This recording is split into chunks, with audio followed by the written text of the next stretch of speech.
الحمد لله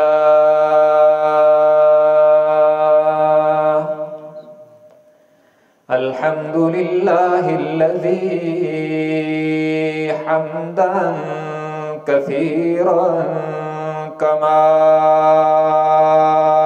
أمر ونشهد أن لا إله إلا الله وحده لا شريك له في الخلق والأمر ونشهد أن سيدنا وسندنا ومولانا محمدًا عبده ورسوله المبعوث إلى الأسود والأحمر لتتميم مكارم الأخلاق لا يخلق نبي ولا رسول بعده ولا أمة بعد أمته ولا رسالة بعد رسالته ولا كتاب بعد كتابه وصلى الله تعالى عليه وعلى آله وأصحابه الذين هم خلاصة العرب العرباء وخير الخلائق بعد الأنبياء وهم كالنجوم في السماء للاقتداء والاهتداء وهم مفاتيح الرحمة ومصابيح الغرر أما بعد فأعوذ بالله من الشيطان الرجيم بسم الله الرحمن الرحيم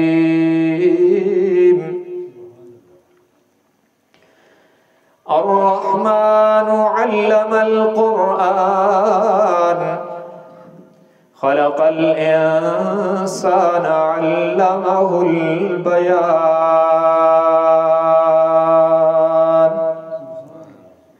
وقال النبي صلى الله تبارك وتعالى عليه وسلم خيركم من تعلم القرآن وعلمه أو كما قال النبي صلى الله تبارك وتعالى عليه وسلم صدق الله وصدق رسوله النبي الأمي الهاشمي الأمين الكريم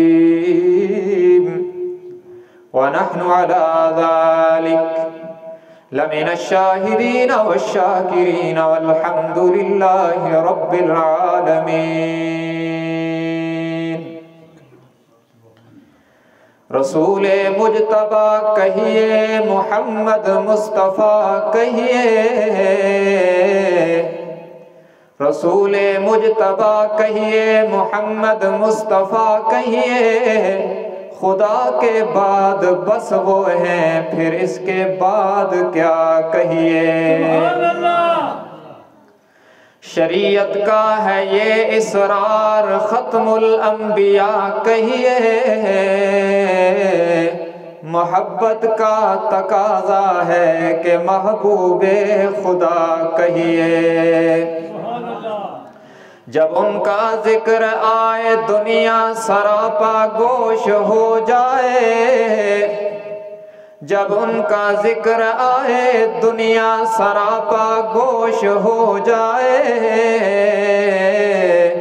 جب ان کا نام آئے مرحبا صلی علی کہیے اللہم صلی علی محمد وعلی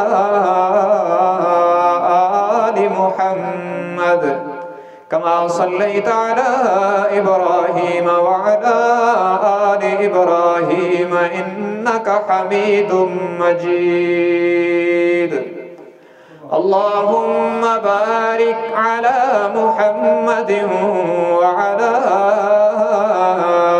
آل محمد كما باركت على إبراهيم وعلى آل إبراهيم إنك حميد مجيد.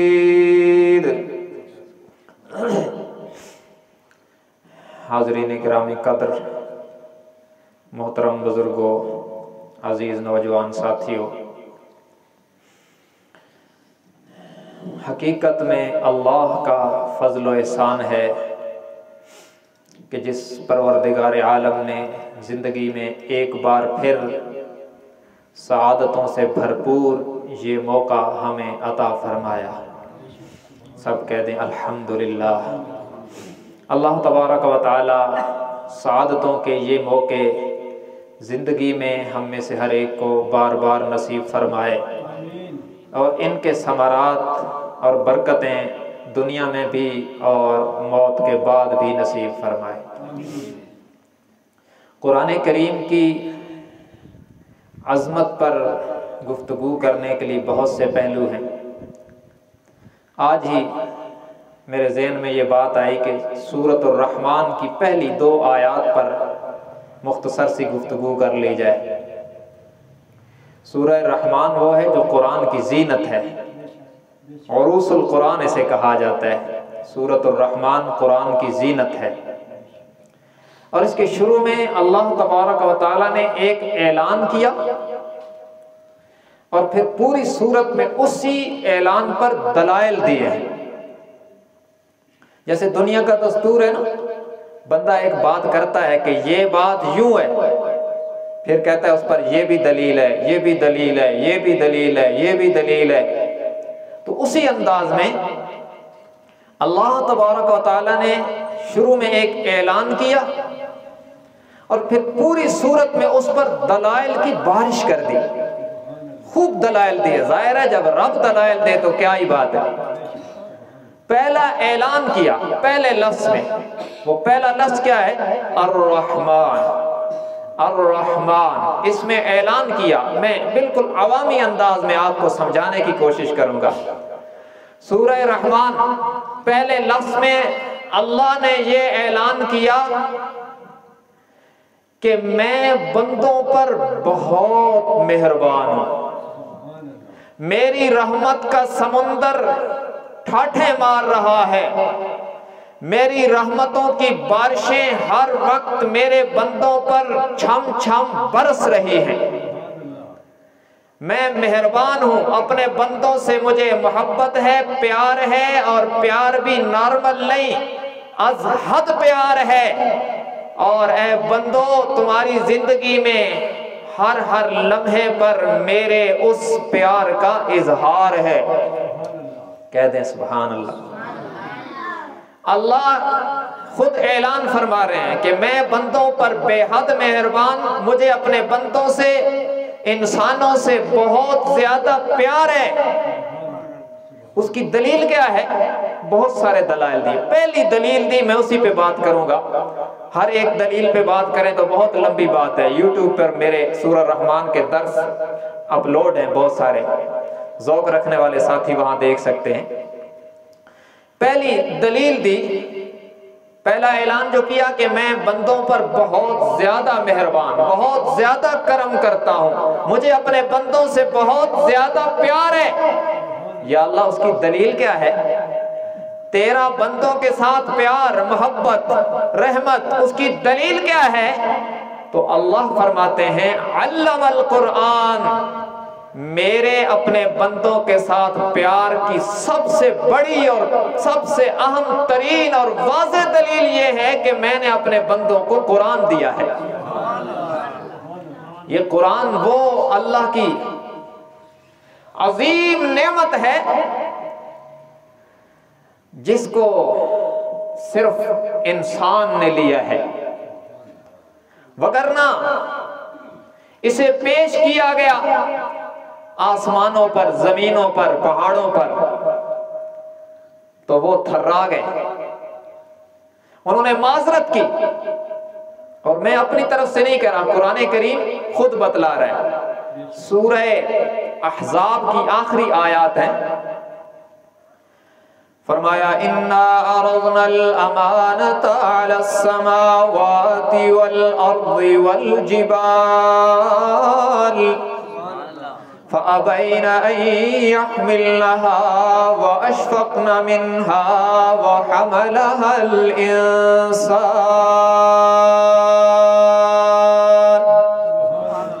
فرمایا ہم نے قرآن کریم کو آسمانوں پر پیش کیا، زمینوں پر پیش کیا، پہاڑوں پر پیش کیا، فَأَبَيْنَ انہوں نے معذرت کر لی، وَأَشْفَقْنَ مِنْهَا اور قرآن کی حیبت و جلال کو دیکھ کر کانپنے لگے۔ اور دوسری جگہ سورہ مجادلہ سورہ حشر کے آخری رکوع میں فرمایا لَوْ أَنزَلْنَا هَذَا الْقُرْآنَ عَلَى جَبَلٍ لَوْ أَنزَلْنَا هَذَا الْقُرْآنَ عَلَى جَبَلٍ لَرَأَيْتَهُ خَاشِعًا مُتَصَدِّعًا مِّنْ خَشْيَةِ اللَّهِ وَتِلْكَ الْأَمْثَالُ نَضْرِبُهَا لِلنَّاسِ لَعَلَّهُمْ يَتَفَكَّرُونَ۔ رب العالمین نے فرمایا اگر اس قرآن کو ہم پہاڑ پر نازل کرتے تو آپ دیکھتے پہاڑ بھی اس کی ہیبت سے ریزہ ریزہ ہو جاتے۔ اور اگر آپ کو قرآن سننے کا ذوق ہو ایک اور جھلکی دکھاؤں، ایک تجلی پہاڑ پہ پڑی تھی، جناب موسیٰ کوہ طور پہ کھڑے ہیں، قرآن کریم 9واں پارہ سورہ آراف، قرآن کا طالب علم آپ کو آیات پڑھ پڑھ کے انشاءاللہ سناؤں گا، کس سے کہانیوں پہ ہم گزارا نہیں کرتے، یا تو فرمان خدا ہوگا یا فرمان مصطفیٰ ہوگا۔ کہہ دیں سبحان اللہ۔ اللہ کا قرآن سن کے ایمان تازہ ہو رہا ہے نا، پھر کہہ دیں سبحان اللہ۔ فرمایا وَلَمَّا جَاءَ مُوسَىٰ لِمِيقَاتِنَا وَكَلَّمَهُ رَبُّهُ قَالَ رَبِّ أَرِنِي أَنظُرْ إِلَيْكَ۔ جناب موسیٰ کوہ طور پہ کھڑے ہیں، اللہ سے بات ہو رہی ہے، اور جب کسی بڑی شخصیت سے بات ہو اور دیدار نہ ہو، صرف فون پہ بات ہو تو خواہش تو پیدا ہوتی ہے کہ دیکھنا چاہیے، پھر بات کرنے والے نبی ہوں اور جہاں بات ہو رہی ہے وہ رب العالمین ہوں تو دیدار کی تمنا کا کیا کہنا۔ تو حضرت موسیٰ علیہ السلام نے گزارش کر دی، عرض کیا ربی ارنی انظر الیک، پروردگار آپ کا کرم کہ آپ نے کوہ طور پہ بلا کر شرف کلام بخشا، اگر ایک نظر شرف دیدار بھی عطا کر دے تو تیرے خزانے میں کمی تو کوئی نہیں۔ فرمایا لن ترانی، میرے کلیم تیری آنکھوں میں وہ طاقت نہیں جو میرے جلال کو دیکھ سکے۔ پیغمبر کے دل میں خیال آیا آخر کلیم ہے، نبی ہے، اتنا جلال، اور رب تو دل جانتا ہے۔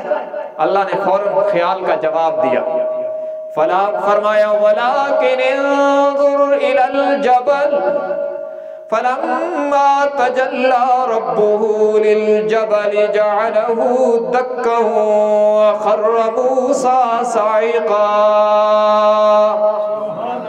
میرے پیغمبر ذرا اس پہاڑ پر نظریں جمائیے، میں ایک اپنے جلال کی ایک تھوڑی سی تجلی کی ایک جھلک ڈالنے لگا ہوں، ذرا اس پہاڑ کو دیکھیے، اگر پہاڑ نے میری تجلی کی ایک جھلک برداشت کر لی تو تم بھی دیکھ پاؤ گے۔ قرآن کہتا ہے فَلَمَّا تَجَلَّى رَبُّهُ لِلْجَبَلِ جَعَلَهُ دَكًّا وَخَرَّ مُوسَىٰ صَعِقًا۔ اللہ نے جب اپنے جلال کی ایک ادنا سی جھلک کوہ طور پہ ڈالی تو وہ سارا پہاڑ جل کے راکھ ہو گیا اور جناب موسیٰ بھی غش کھا کے گر پڑے۔ فلما افاق قال سبحانک تبت الیک وانا اول المؤمنین۔ جب افاقہ ہوا تو کہنے لگے پروردگار تو پاک ہے، جو تو جانتا ہے ہم نہیں جانتے۔ واقعتاً میری آنکھوں میں وہ طاقت نہیں جو آپ کے جلال کی جھلک کو دیکھ سکے، لیکن مسلمانوں ذرا دل کی کھڑکیاں کھولیے گا، میں ایک اور جھلک آپ کو قرآن کی دینے لگا ہوں۔ یہ پہاڑ ہے جس کا نام کوہ طور ہے، یہاں پر جو شخصیت کھڑی ہے ان کا نام موسیٰ کلیم ہے۔ دیدار کی تمنا کی، ادھر سے جلال کی ایک جھلک آئی تو پہاڑ ریزہ ریزہ ہو گیا، لیکن یہ کوہ طور ہے۔ ذرا اور قریب آئیے نا، مکہ مکرمہ میں جا کے دیکھیے نا، ایک پہاڑ ہے جس کا نام جبل نور ہے۔ ادھر کوہ طور ہے، ادھر جبل نور ہے، ادھر جناب موسیٰ کھڑے ہیں، ادھر جبل نور ہے، اس میں ایک غار ہے اور اس میں بیٹھے ہوئے محمد مصطفیٰ ہیں، اور ادھر بھی دیدار کی، ادھر بھی جلال کی ایک جھلک آئی ہے۔ جناب جبرائیل امین وہی قرآن لے کے آئے ہیں جس سے زمین و آسمان اور پہاڑوں نے معذرت کی تھی، وہ پہلی وہی لے کے آئے، اقرأ بسم ربک الذی خلق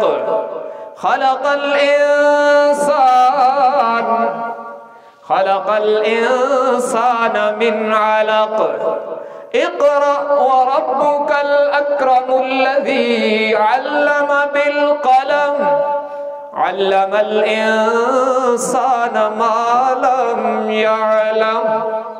یہ پوری 5 آیات آ گئی، مگر نہ پہاڑ ریزہ ریزہ ہوا ہے، نہ جبل نور ریزہ ریزہ ہوا، نہ ریزہ ریزہ جبل نور ہے، نہ غشی طاری ہوئی حضور پر، بلکہ دونوں سلامت رہے۔ قرآن کا آغاز ہو گیا، وہی قرآن جسے پہاڑوں نے اٹھانے سے معذرت کی، جسے زمین و آسمان نے اٹھانے سے معذرت کر لی، وہ جس میں سراسر جلال ہی جلال تھا، جس کے متعلق نازل کرنے والے رب نے کہا تھا یہ پہاڑوں پہ آئے تو پہاڑ بھی ریزہ ریزہ ہو جائیں۔ سنیو یہ بات سمجھیے گا نا، جو قرآن پہاڑوں پہ آئے تو پہاڑ بھی ریزہ ریزہ ہو جاتا ہے، وہ قرآن تیرے اور میرے دل میں کیسے سمایا؟ یہاں کیسے آ گیا؟ یہ دل کوئی پہاڑ سے زیادہ طاقتور ہے؟ پہاڑوں کی بلندی اور مضبوطی تو ضرب المثل ہے نا۔ کہتے ہیں فلاں کا ارادہ پہاڑ کی طرح مضبوط ہے۔ مضبوط پہاڑ تو معذرت کر گئے کہ ہم نہیں اٹھا سکتے، لیکن اس 8 سال کے بچے کے سینے میں یہ کیسے آ گیا؟ تو سمجھیے گا بات، سورج جب چمک رہا ہوتا ہے دوپہر کو، آپ نظریں اٹھا کے دیکھیں، 1 منٹ ٹک ٹکی باندھ کے سورج کو دیکھ سکتے ہیں؟ نہیں دیکھ سکتے، کیوں؟ اس میں جلال ہے۔ اور 14ویں رات کا چاند آسمان پہ چمکتا ہے تو آپ دیکھتے ہیں آنکھیں ٹھنڈی ہو جاتی ہیں، ہوتا ہے کہ نہیں؟ چاند کی روشنی کہاں سے آئی ہے؟ وہی سورج سے مستعار لی ہوئی ہے۔ والشمس وضحاها والقمر اذا تلاها، قرآن اس کی شہادت دیتا ہے۔ چاند کی روشنی اصل میں سورج کی روشنی ہے، سورج سے مستعار ہے، لیکن آپ سورج کو نہیں دیکھ سکتے، آنکھیں چندھیا جاتی ہیں، اور چاند کو دیکھتے ہیں تو آنکھیں قرار پا جاتی ہیں۔ اسی طرح سمجھیے گا یہ کلام جلال ہی جلال ہے، قرآن جلال ہی جلال ہے، لیکن جب آیا نا کہاں؟ قرآن سنو، سورہ شعراء 19واں پارہ سورہ شعراء فرمایا وَإِنَّهُ لَتَنزِيلُ رَبِّ الْعَالَمِينَ نزل به الروح الأمين على قلبك لتكون من المنذرين بلسان عربي مبين. رب العالمین نے قرآن کا تعارف کرواتے ہوئے فرمایا یہ وہ کتاب ہے، یہ وہ کلام ہے جسے رب العالمین نے اتارا ہے، جبرائیل امین لے کے آئے ہیں، اسے بھیجنے والا رب العالمین ہے، اسے لے کے آنے والا روح الامین ہے، جن کے قلب اطہر پہ اتر رہا ہے وہ محمد کریم ہے، اور جس زبان میں آ رہا ہے وہ عربی مبین ہے. فرمایا اسے جبرائیل امین لے کے آئے اور علی قلبک آپ کے قلب اطہر پہ لائے ہیں. وہ جبرائیل کو بھی 4 چاند لگ گئے جب وہ قرآن لانے والا بن گیا. اس کی بھی اللہ نے تعریف کر دی. قُلْ مَنْ كَانَ عَدُوًّا لِجِبْرِيلَ فَإِنَّهُ نَزَّلَهُ عَلَى قَلْبِكَ بِإِذْنِ اللَّهِ مُصَدِّقًا لِمَا بَيْنَ يَدَيْهِ وَهُدًى وَبُشْرَى لِلْمُؤْمِنِينَ.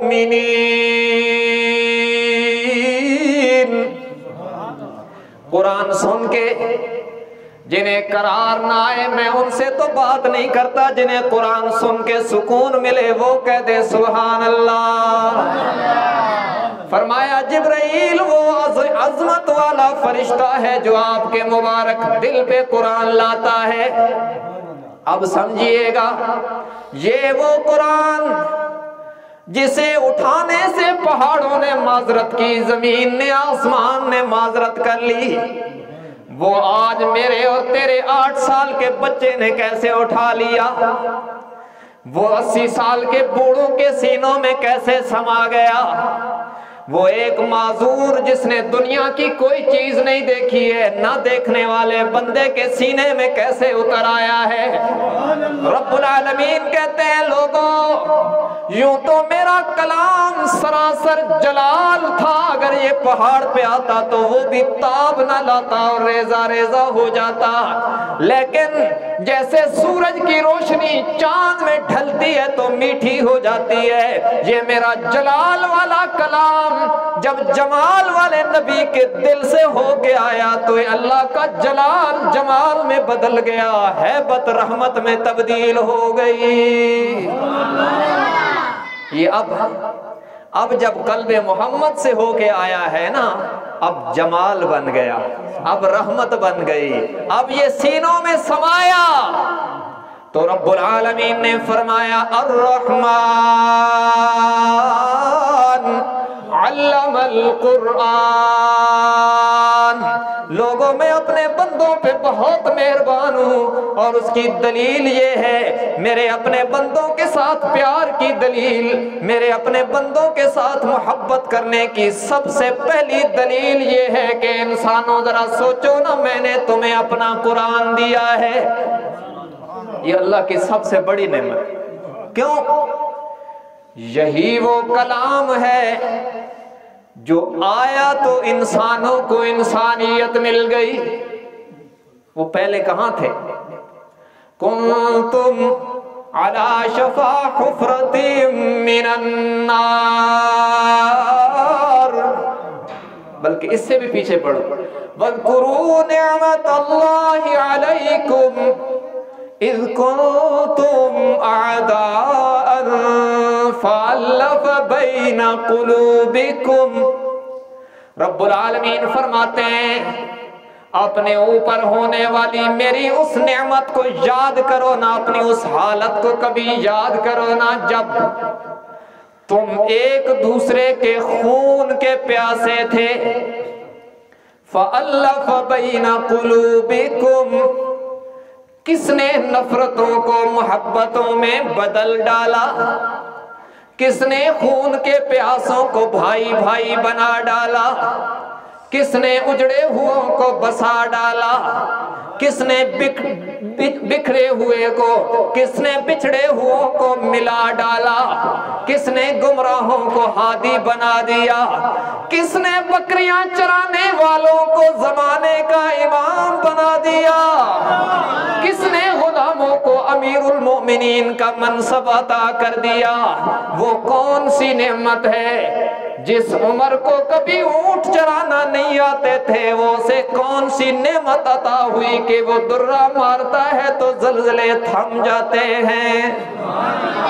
فرمایا اِذْ كُنْتُمْ أَعْدَاءً فَأَلَّفَ بَيْنَ قُلُوبِكُمْ، یہ تمہارے ٹوٹے دلوں کو جوڑنے والی نعمت قرآن ہے۔ اللہ کرے ہمارے دل بھی جڑ جائیں، ہم قرآن سے جڑیں گے تو ہمارے بھی ٹوٹے دل جڑ جائیں گے۔ وہ معاشرہ جو کبھی پانی پلانے پہ لڑتا تھا، جب قرآن ان کے دلوں میں آیا تو اب پانی ایک دوسرے کو پلانے کے شوق میں مر جاتے ہیں، مگر ایک دوسرے کی پیاس گوارا نہیں کرتے۔ فرمایا فَأَلَّفَ بَيْنَ قُلُوبِكُمْ، کس نے دلوں کو جوڑا؟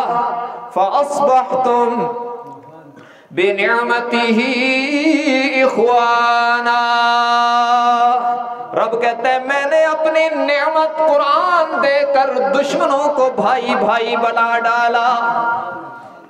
بلکہ یہاں میرا ذوق مجھے مجبور کرتا ہے کہ یہ جملہ کہوں، یہ قرآن ہی وہ نعمت ہے جو آیا تو اللہ نے ڈاکے ڈالنے والوں کو محافظ بنا ڈالا۔ یہ قرآن ہی وہ نعمت ہے جس کے آنے کی برکت سے بد کرداروں کو روشن کردار عطا ہوا۔ یہ قرآن ہی وہ نعمت ہے جس کے آنے کی برکت سے ظالم انصاف کرنے والے بن گئے۔ یہ قرآن ہی وہ نعمت ہے جس کے آنے کی برکت سے یتیموں کے آنسو صاف کر لیے گئے۔ یہ قرآن ہی وہ نعمت ہے جس کے آنے سے مظلوموں کو انصاف ملا ہے۔ ہاں یہ قرآن ہی وہ نعمت ہے جس نے کار مذلت میں پڑے ہوئے انسانوں کو اوج ثریا پہ پہنچایا، جس نے پستی میں پڑے ہوئے لوگوں کو بلندیاں عطا کی۔ ہاں یہ قرآن ہی وہ نعمت ہے جس کی برکت سے ابو قحافہ کا بیٹا ابو بکر صدیق اکبر بنا ہے۔ یہ قرآن ہی وہ نعمت ہے جس کی برکت سے خطاب کا بیٹا عمر فاروق اعظم بنا ہے۔ یہ قرآن ہی وہ نعمت ہے جس کی برکت سے عفان کا بیٹا عثمان ذو النورین بنا ہے۔ یہ قرآن ہی وہ نعمت ہے جس کی برکت سے ابو طالب کا بیٹا علی فاتح خیبر بن گیا۔ یہ قرآن ہی وہ نعمت ہے جس کی برکت سے ابو سفیان کا بیٹا معاویہ مدبر اسلام بن گیا۔ یہ قرآن ہی وہ نعمت ہے جس کی برکت سے مسعود کا بیٹا عبداللہ فقیہ اعظم بن گیا۔ یہ قرآن ہی وہ نعمت ہے جس کی برکت سے عباس کا بیٹا عبداللہ مفسر قرآن بن گیا۔ یہ قرآن ہی وہ نعمت ہے جس کی برکت سے ابو عبیدہ امیر الامت بن گیا۔ یہ قرآن ہی وہ نعمت ہے جس کی برکت سے حبشے کا کالا بلال اتنا با کمال ہو گیا، مکے کی گلیوں میں چلتا ہے، قدموں کی آہٹ جنت میں سنائی دیتی ہے۔ فرمایا وَكُنْتُمْ عَلَى شَفَا حُفْرَةٍ مِّنَ النَّارِ، وہ جو جہنم کے کنارے کھڑے تھے، فَأَنْقَذَكُمْ مِنْهَا، کس نے انہیں وہاں سے کھینچا اور اتنا اعلیٰ بنا دیا کہ ساری دنیا جنت کو تلاش کرتی ہے، جنت میرے نبی کے غلاموں کو تلاش کرتی ہے۔ یہ بلندیاں کہاں سے ملی ہے؟ یہ بلندیاں وہی سے ملی ہیں جو رب کہتا ہے الرحمن علم القرآن، میرے رحمان ہونے کی ایک دلیل یہ ہے کہ میں نے تمہیں قرآن دیا۔ اور یہ قرآن، ایک اور بات سن، قرآن بھی دیا اور قرآن کو بیان کرنے کے لیے جناب محمد الرسول اللہ صلی اللہ علیہ وسلم جیسی ہستی بھی عطا کی، جنہوں نے قرآن کو آسان کر دیا۔ کیوں؟ اولاً کیا تھا؟ اِنَّا سَنُلْقِي عَلَيْكَ قَوْلًا ثَقِيلًا، رب العالمین نے فرمایا میرے پیغمبر ہم نے آپ کے اوپر بہت بھاری کلام اتارا ہے، اور پہلے میں نے آپ کو بتا دیا کتنا بھاری ہے، پہاڑ نہیں اٹھا سکتے، آسمان نہیں اٹھا سکتا، لیکن وہی جب مصطفیٰ کے مبارک دل سے ہو کے آیا تو پھر کیا ہوا؟ فرمایا وَلَقَدْ يَسَّرْنَا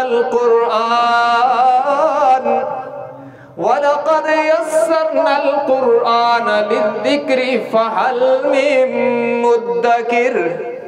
وہ جو بھاری اور مشکل کلام تھا جب میرے نبی کے قلب اطہر سے ہو کر امت کے پاس آیا تو رب نے کہا ہم نے قرآن کو آسان کر دیا ہے، کوئی ہے جو اسے یاد کرے؟ ہم نے قرآن کو آسان کر دیا ہے، کوئی ہے جو اس سے نصیحت لے؟ اسے آسان کر دیا گیا۔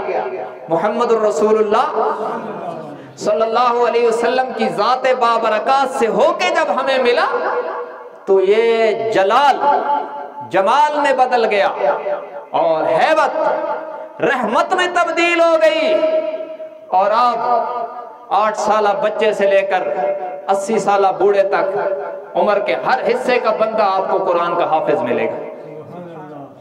تو رب العالمین نے ہمیں بتلایا کہ میری مہربانی کا سب سے عظیم مظہر وہ میرا قرآن، وہ میرا کلام قرآن ہے۔ ہمیں بھی اس کی قدر کرنی چاہیے، اس کی تلاوت اور اس کا سمجھنا، اس پر عمل کرنا، اس کی اشاعت کرنا، یہ ساری چیزیں ہماری ذمہ داریوں میں داخل ہیں۔ ہم اس کی محنت کریں، کوشش کریں اس کے لیے۔ اور یہ وہ کتاب ہے جس کو پڑھنا بھی مستقل عبادت ہے، اللہ کی وہ عظیم نعمت ہے، اسے سمجھیں تو نور علی نور ہے، بہت اچھی بات ہے۔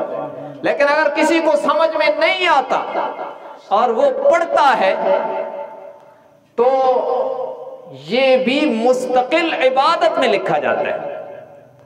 ایک ایک لفظ پہ 10 نیکیاں ملتی ہیں، اللہ کے نبی نے فرما دیا۔ اور پھر یہ فرمایا کہ میں نہیں کہتا کہ الف لام میم ایک حرف ہے، بلکہ الف الگ حرف ہے، لام الگ حرف ہے اور میم الگ حرف ہے۔ کیا مطلب؟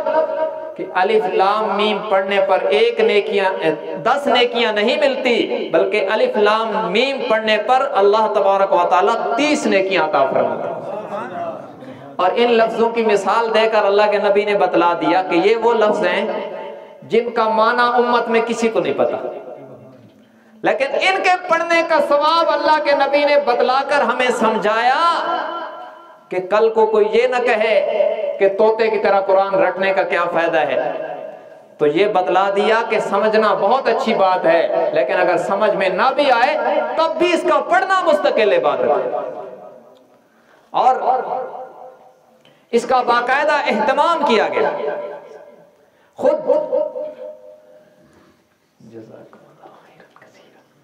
مرحبا حضرت تشریف لا چکے ہیں، اور میں نے عرض کیا تھا کہ حضرت کی تشریف آوری تک میں آپ سے ہم کلام ہوں۔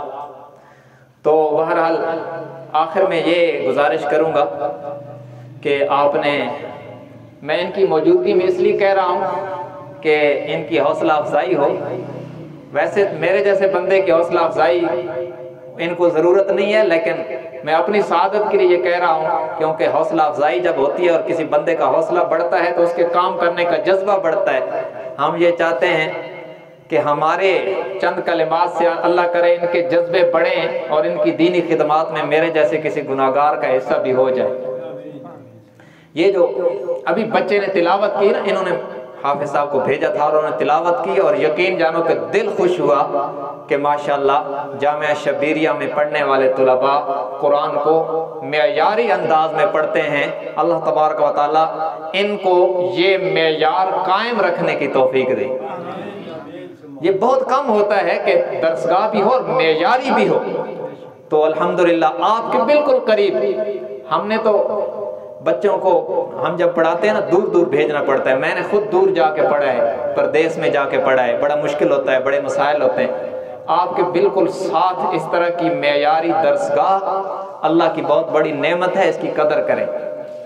اور یہ میں اپنی طرف سے کہہ رہا ہوں کہ ہمارا فرض بنتا ہے کہ اس طرح کے ادارے جو قرآن کی معیاری تعلیم کے لیے اپنے آپ کو یہ لوگ وقف کیے ہوئے ہیں، ان اداروں کا تعاون ہم سب کی ذمہ داری ہے۔ اور ویسے بھی جامعہ شبیریہ تو ہمارا محسن ہے، ہماری مسجد کی آبادی میں کوئی 99.99% ان کا کردار ہے۔ میرا کردار تو اتنا ہی ہے جتنا آٹے میں کوئی نمک ڈال دے، کیونکہ 11 مہینوں میں ساری ذمہ داری ان کے پاس ہے۔ تو ہم سب کے یہ محسن ہیں، ادارے کا خوب تعاون کریں اور اپنے بچوں کو بھی ان کے پاس بھیجیں۔ کم از کم اس محلے میں اتنا وقت ہو گیا اور کوئی ایسا بچہ تیار نہیں ہوا جو اس مصلے پہ کھڑا ہو سکے، اور اگر تراویح میں بھول جاؤں تو وہ لقمہ دے سکے، ایسا نہیں ہوا۔ یہ حافظ صاحب یہاں پہ اعتکاف میں جو تشریف فرما ہیں، بڑی خوشی ہوئی۔ اگلے دن میں تراویح پڑھا رہا تھا تو انہوں نے میرے کان میں کہا کہ مجھے لگتا ہے آپ نے فلاں آیت چھوڑ دی۔ میں نے کہا الحمدللہ، شکر ہے، کوئی ایک بندہ تو ایسا کھڑا ہے جس کو شک تو پڑ گیا، کم از کم قرآن اس کو سمجھ میں تو آ رہا ہے۔ تو انشاءاللہ عزم کریں کہ اپنے بچوں کو حافظ بنائیں گے۔ تو یہ جو علماء کرام، حضرت مفتی صاحب، مولانا اسرار صاحب وغیرہ سارے حضرات تشریف لائے ہیں، ہم تہ دل سے ان کے شکر گزار ہیں کہ انہوں نے مجھ جیسے گناہگار کی اور ہماری انتظامیہ کی اس محلے کی حوصلہ افزائی فرمائی اور اپنی مصروفیات سے وقت نکال کے یہاں تشریف لائے۔ اللہ تبارک و تعالیٰ انہیں بہت جزائے خیر عطا فرمائے۔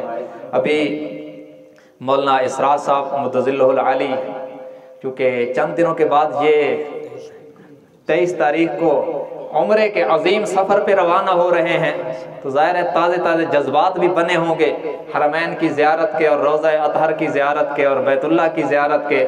تو ہم چاہتے ہیں کہ ان جذبات کی ایک محبت کی جھلک ہم بھی کوئی جو ہے ملاحظہ کر لیں۔